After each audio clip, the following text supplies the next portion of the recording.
Rasputín. La influencia ejercida por Grigori Efimovich Rasputín sobre el zar Nicolás II de Rusia y su esposa, la emperatriz Alejandra, convirtió a aquel singular personaje, hombre inculto, hipócrita y dotado de un extraordinario poder de sugestión y de otros presuntos poderes misteriosos, en el auténtico dueño de la voluntad de los últimos soberanos rusos, lo que le valió convertirse en uno de los personajes más controvertidos de la historia. Ello le granjeó grandes enemigos, sobre todo en la aristocracia, muchos de los cuales no podían tolerar tan nefasta influencia. El príncipe Félix Yusupov decidió, finalmente, con un grupo de conjurados, dar muerte a Rasputín la noche del 29 de diciembre de 1916. Un episodio que sorprendió por la extraordinaria resistencia del monje loco a los venenos más potentes y a las balas. Grigori Efimovich, mejor conocido como Rasputín, nació en un pequeño pueblo de Siberia Occidental en 1869. Al igual que la mayoría de sus compatriotas, era analfabeto, lo que no le impidió convencerse a sí mismo que era una especie de místico, dotado de presuntos poderes paranormales y de una fama de taumaturgo, como se conoce a las personas que supuestamente pueden realizar milagros. A los 19 años, Rasputín se casó con Praskovia Fyodorovna Dubrovina, una joven 3 años mayor que él, con la que tuvo 3 hijos, Dmitri, Bárbara y María. Sin embargo, en 1892, Rasputín dejó abruptamente su aldea, esposa, hijos y padres para recluirse en un monasterio, ingresando posteriormente a una secta cristiana condenada por la Iglesia Ortodoxa rusa, conocida como los Flagelantes, quienes creían que para llegar a la fe verdadera hacía falta experimentar el dolor y el placer. En las reuniones de esta secta, las orgías y las fiestas eran constantes, y Rasputín se convirtió en uno de sus integrantes más entusiastas, conociendo los placeres de la vida licenciosa. El ingreso en esta congregación marcó al profeta siberiano de por vida, explicando la disipada vida sexual que tendría en años posteriores y que acabó ennegreciendo su reputación de presunto hombre santo. Después de lanzarse a los caminos en una especie de peregrinación, Rasputín vivió de las donaciones de los campesinos que se encontraba a su paso. Se le consideraba un místico y se le atribuía el poder de curar enfermedades y predecir el futuro. La vida de Rasputín cambiaría para siempre en 1905, cuando, debido a su creciente fama de sanador, fue llamado al Palacio de los Zares para cortar la hemorragia del hijo y heredero Alexei Nikolaevich Romanov, quien padecía de hemofilia. El joven efectivamente mejoró, presuntamente por los efectos de la hipnosis, y la familia Romanov, especialmente la zarina Alejandra, una mujer muy crédula y supersticiosa, cayó bajo la influencia de este controvertido personaje y presunto místico ruso.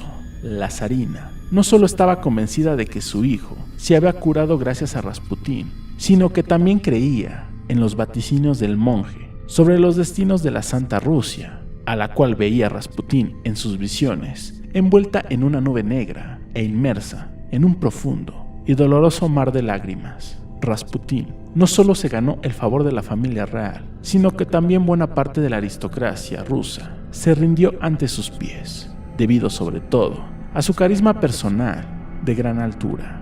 Rasputín destacaba por una mirada muy fija y penetrante, donde despuntaban unos ojos claros, un verbo fácil y muy ambiguo, su conocimiento de las escrituras y en seguir cierta tradición religiosa rusa que seguía prácticas orgiásticas como camino para llegar a Dios.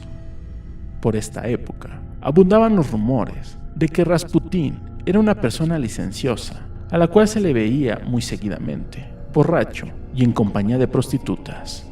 Sus relaciones con sus discípulos y sus presuntas visitas de alcoba, en su mayoría a mujeres de alta sociedad rusa, también eran polémicas.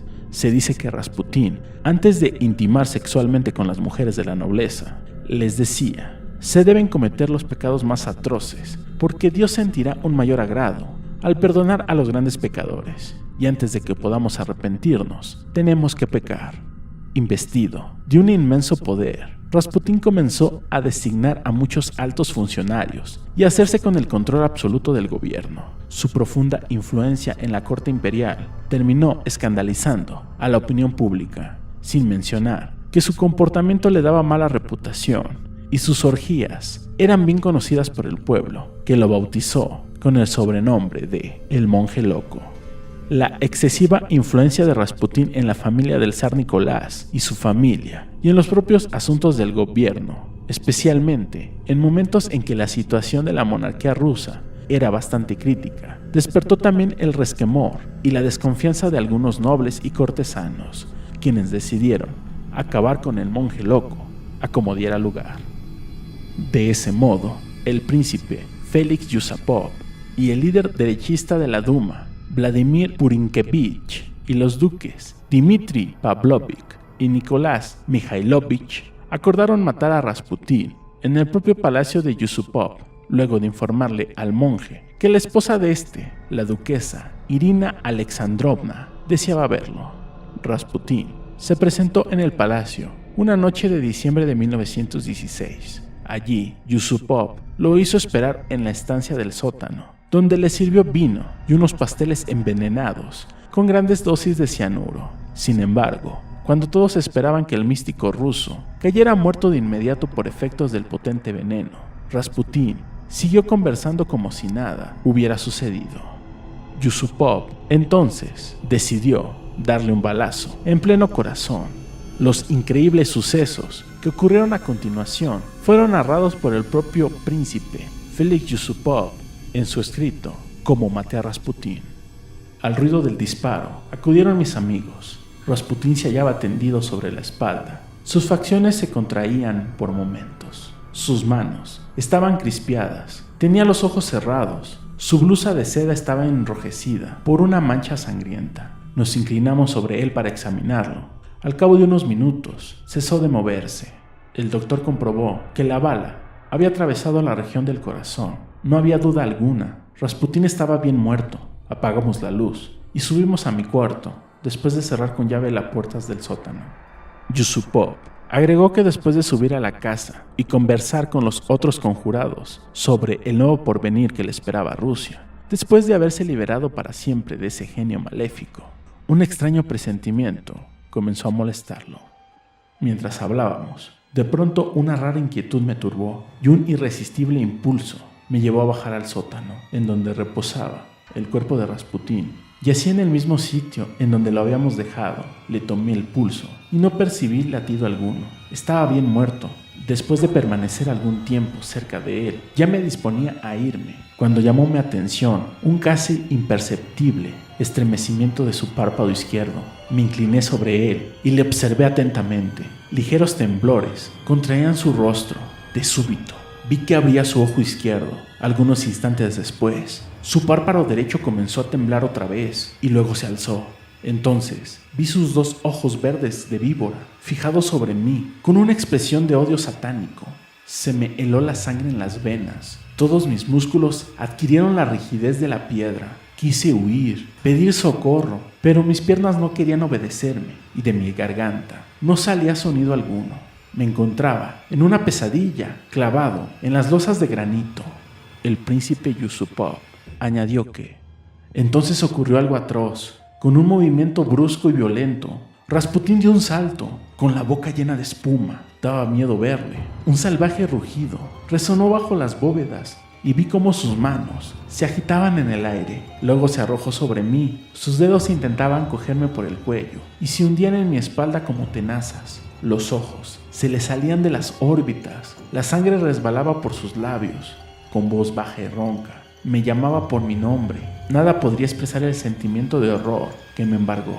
Intenté liberarme de su abrazo, pero estaba preso como en un torno.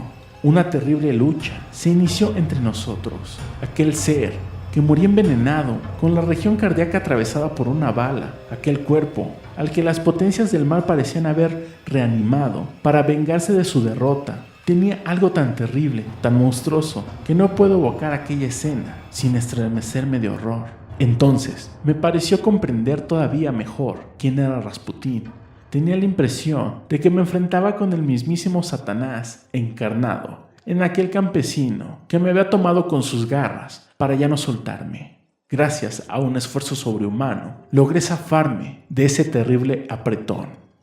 El príncipe Yusupov relató que después de liberarse de Rasputín, el monje loco, pese a que una bala le había atravesado el corazón y con grandes dosis de veneno en su cuerpo, se arrastró sobre sus rodillas y el vientre y comenzó a escalar rápidamente los peldaños de las escaleras, alcanzando la puerta secreta que daba acceso al patio, puerta que estaba celosamente cerrada con llave, lo que tranquilizó en parte a los asesinos de Rasputín que no deseaban que escapara. Sin embargo, Yusupov relató cuáles no serían mi estupor y mi espanto al ver que la puerta se abría y que Rasputín desaparecía en la noche. Purinkevich se lanzó tras de él. 2 disparos resonaron en el patio. Se oyó un tercer disparo, luego otro. Le vi vacilar y luego observé cómo Rasputín caía en un montón de nieve. Cuando me acerqué a él, no daba ninguna señal de vida. Luego llegaron 2 criados y un agente de policía, alarmados por los disparos. Fui hacia la gente y me coloqué ante él, de modo que tuviera que dar la espalda al sitio en donde yacía Rasputín. Después de hablar con él, volví al lado del cadáver, junto al cual se encontraban 2 criados. Rasputín, que se hallaba en el mismo sitio, encogido sobre sí mismo. Sin embargo, había cambiado de posición. Dios mío, aún vive, pensé. El terror se apoderó de mí ante el solo pensamiento de que pudiera volverse a levantar. Pero Rasputín, quien al parecer había convocado a las fuerzas del mar para escapar de sus victimarios, estaba por fin muerto. El príncipe Yusupov, tras ordenar el traslado del cadáver al interior de la casa, recordó que al bajar la escalera, vio el cuerpo de Rasputín extendido en el rellano. La sangre brotaba de sus numerosas heridas. Una lámpara le iluminaba desde lo alto y se veía hasta en los menores detalles su rostro desfigurado. Su aspecto era profundamente repulsivo. Los conjurados, después de atar el cadáver de Rasputín con cadenas de hierro, lo arrojaron al río Neva, donde fue encontrado en los días siguientes. Rasputín fue enterrado en enero de 1917 junto al palacio de Tsarskoye Selo, y, después de la Revolución de Febrero, su cuerpo fue desenterrado y quemado en el bosque de Pargolovo, donde sus cenizas fueron esparcidas.